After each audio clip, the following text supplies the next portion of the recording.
Cinema മേഖലയിൽ വളരെ famous ആയിട്ടുള്ള ഒരാളായിരുന്നു കലാഭവൻ നവാസ്. ആള് മരിച്ചത് ഒരു ഹോട്ടൽ 50 ഇയേഴ്സ് ഉണ്ടായിരുന്നുള്ളൂ.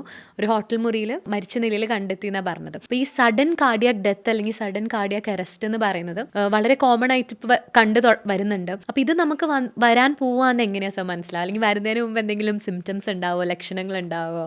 അത് പറയാൻ വിഷമാണ്. വിഷമാണ്. ചിലവർക്ക് ഒരു പ്രിമോണിഷൻ നമുക്ക് മനസ്സിൽ തോന്നുമല്ലോ, നമുക്ക് എന്തോ സംഭവിക്കുന്നുണ്ട്. അതാണ് ഹാർട്ടിൻ്റെ പ്രത്യേകത ആയിട്ട് പറയപ്പെടുന്നത്. നമുക്ക് അനുഭവിച്ചിട്ടില്ല, അത് നമുക്ക് പറയാൻ പറ്റില്ല. രണ്ടാമത്തേത് ഈ നേരത്തെ പറഞ്ഞ പോലെ അത്ര സിവിയർ അല്ലാതെ സിംറ്റം സ്റ്റാർട്ട് ചെയ്യുന്നു. മനസ്സിലാവില്ല, വളരെ ചെറിയൊരു ഡിസ്കംഫേർട്ട്. എല്ലാവരും വിചാരിക്കുക ഇത് ഗ്യാസാണ്, കെയർ ചെയ്യാതിരിക്കുക. അതാണ് ഏറ്റവും കോമൺ ആയിട്ടുള്ളൊരു കാര്യം. ആൻഡ് അപ്പോൾ ട്രീറ്റ്മെൻറ്റ് എടുക്കുന്നില്ല. എല്ലാവർക്കുമുള്ളൊരു കോമൺ കാര്യം എന്താണ്? ഡിനയൽ. നമുക്ക് അസുഖമില്ല എന്നുള്ളത് നമ്മളെ തന്നെ വിശ്വസിപ്പിക്കാൻ നമ്മൾ ശ്രമിക്കാറുണ്ട്. അപ്പോൾ നെഞ്ചുവേദനയാണെങ്കിലും ഇത് ഹാർട്ട് അറ്റാക്ക് അല്ല എന്ന് വിചാരിക്കുന്ന മെജോറിറ്റി ആൾക്കാർ. ഒരു മൈനോറിറ്റി ഉണ്ട് എപ്പോഴും ഇതിനെപ്പറ്റി കോൺഷ്യസ് ആയിട്ടുള്ള ആൾക്കാർ.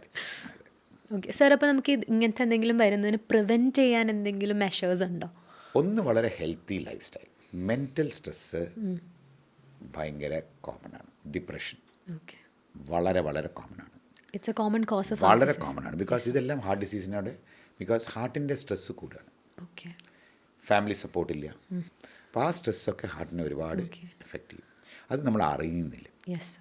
പ്രിവെൻറ്റീവായിട്ട് ചെയ്യുക എന്ന് പറഞ്ഞാൽ നമുക്ക് റിസ്ക് ഫാക്ടേഴ്സ് ഉള്ളവർ, ഫാമിലിയിൽ ഹാർട്ട് ഡിസീസ് ഉള്ളവർ, പ്രത്യേകിച്ച് കുറച്ച് യങ് ഏജ് എന്ന് പറഞ്ഞാൽ ഉദ്ദേശിക്കുന്നത് ഒരു 40 ഇയേഴ്സിനൊക്കെ താഴെ ആരെങ്കിലും ഉണ്ട്, അതൊരു റിസ്ക് ഫാക്ടറാണ്.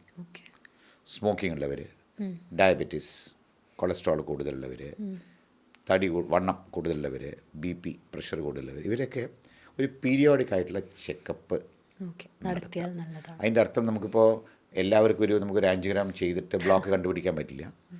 നോൺ ഇൻവേസീവ് ആയിട്ടുള്ള കാര്യങ്ങൾ, sometimes basic ECG, echocardiogram, risk അനുസരിച്ച് നമ്മളൊരു എക്സസൈസ് ECG അല്ലെങ്കിൽ ട്രെഡ്മിൽ എന്നൊക്കെ പറയുന്ന TMT ടെസ്റ്റ്, ഇതൊക്കെ നമുക്ക് പീരിയോഡിക്കായിട്ട് ചെയ്യാം.